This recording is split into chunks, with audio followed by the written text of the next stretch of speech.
Mainit-init na chismis. Dani Banglina na mataan, imbitado sa birthday ng kapatid ni Belle. Dito na talaga napapatunayan na walang katotohanan ang mga nasa online na isyong ginagawa.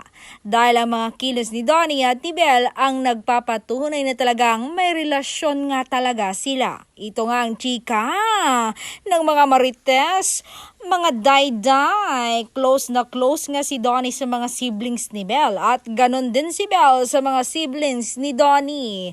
So nangangamoy, kasalan na ba ito?